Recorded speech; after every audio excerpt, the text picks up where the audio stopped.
Greetings, YouTube. Happy late Friday night. About 24 hours ago, I ran a video where I just talked about a forum post that asked the question, can Namor's signature ability at max sig do certain things? In this case, it was have the ability to basically bypass the glancing effects of the second variant. And it was very telling because the takeaway from that video wasn't even so much the fact that the answer was yes, as that Kabam Mike was so unprepared for the question that he literally had to say in the forum post, I don't know, let me check with the person who created the character. It was as if Kabam had done such a bad job of preparing Kabam Mike, who I really feel like is like the press secretary for Kabam. He is only as good as the information that he's given, and I think he's just an honest guy that a lot of times has no information to go off of, so he tries to stall or maybe cover up what ends up being a really, really bad answer, such as when he said that Sentinel's recovery from the Special One was actually intended, and then of course Kabam had to do a hot fix with the new patch where they reversed it because it turns out the community noticed, hey, the AI worked completely differently, and it turns out the community, surprisingly, was 100% correct. Imagine that. But in this case, less than 24 hours after Kabam Mike had confirmed the max sig ability of this new champion that so many people are ready to throw all of their units at, all of their time at, to grind in the arena, etc. I don't remember a champion that is more hyped up, especially in the random month of June, than Namor. And yet, before he's ever released into the contest, we have this forum post, which I'm guessing to quite a few summoners that maybe don't subscribe to like the COC info bot or maybe don't read the forums, you could have just missed this.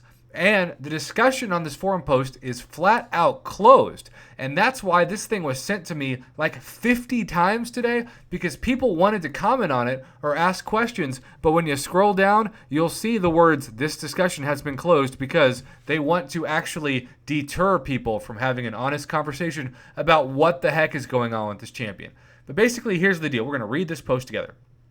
Incoming change, : First time I can ever remember a forum post starting with the words incoming change. Namor's signature ability, interaction while being struck. So here's what I think happened. Again, this is a theory, and people who say, Prof, you do way too much speculation on your channel, they're not going to like this theory. But I think in the past we've seen that Kabam really doesn't fully test their champions. And it's not until the community asks certain questions where Kabam goes, that's a good question. I don't know the answer to it because I literally never thought about it, which is exactly what happened 24 hours ago with the forum post we talked about 24 hours ago on the channel. So in this case, Kabam Mike answered for Kabam as he is supposed to do for his job, not his fault in this case. But then Kabam went back and looked at it and was like, oh no, this champion's going to be too powerful. We need to do some kind of small nerf before he's ever released, but we have to come up with an explanation that doesn't tick off the community. And that's where it gets really freaking sketchy. Again, I feel like most people who work at Kabam are probably art majors because they're so sketchy. All right, summoners. Later today, which if this video posts when I think it should post, it will be after today, so you're reading this after it's already been implemented. We will be implementing a change to the way Namor's signature ability interacts with champions attacking him. We'll be shortening the timing window of Namor's signature ability to bring it more in line with his attack animations. This will make it easier to punish Namor without having your attack damage reflected. It will still be very risky to attack him during a combo, as the time between strikes is still very short. This fix will mostly help while attacking him after his final hit in a combo, and mostly affects champions that cause the opponent to quote-unquote miss. So, here's the deal.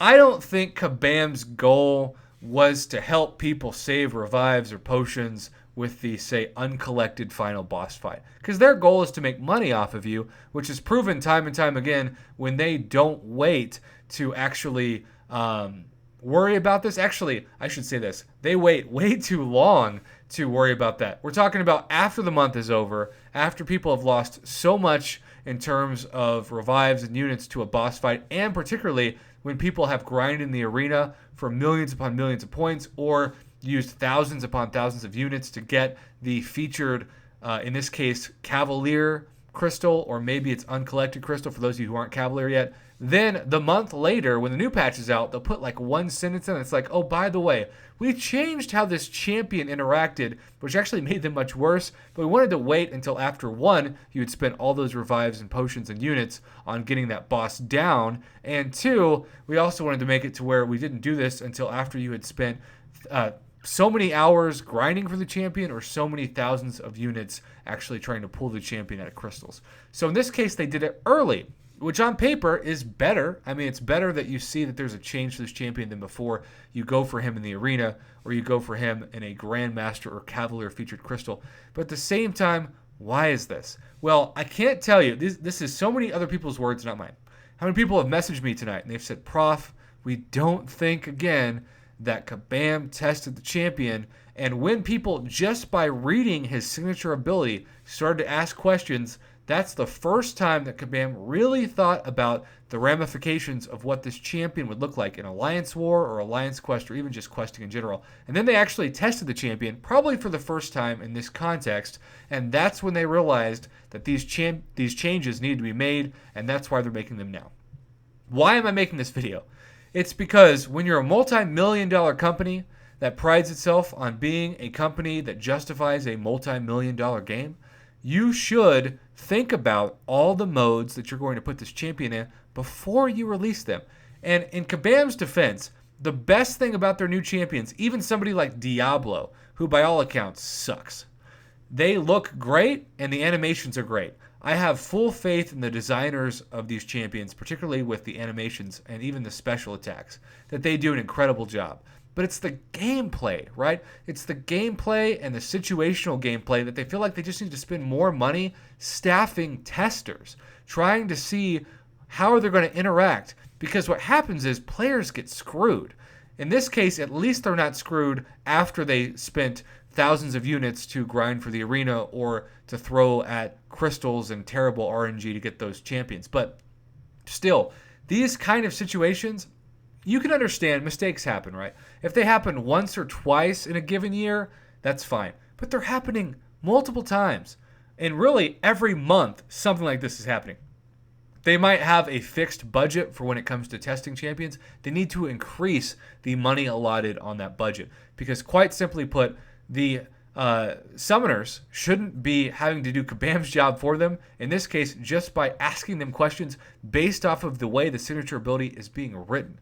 They should know, and Kabam Mike should be given the material to actually answer the questions when they're asked to him, instead of having to go to the original designer and the original source, the person that literally created the champion, in order to find out the answer. Because now it looks like Kabam's just backtracking, and it feels like they really weren't prepared for the champions that they rolled out, even though, keep in mind, this was the longest they have had to actually prepare for a month, because we had by far the longest event quest we've ever seen. Thank God it's over in the month of May with the in-game special event that went longer than any event quest we've ever seen. So Kabam, I always say this with your offers. I wish I was helping to run your marketing. It would be way better, and it would be way more pro player, which would actually retain some of your best and most loyal customers. But in the meantime, expand the role of the money that you're putting into the testing of your champions. Talk about things like Alliance War and Alliance Quest, and even just try yourself. Crazy idea to use, say, other attackers to test this top uncollected boss, because we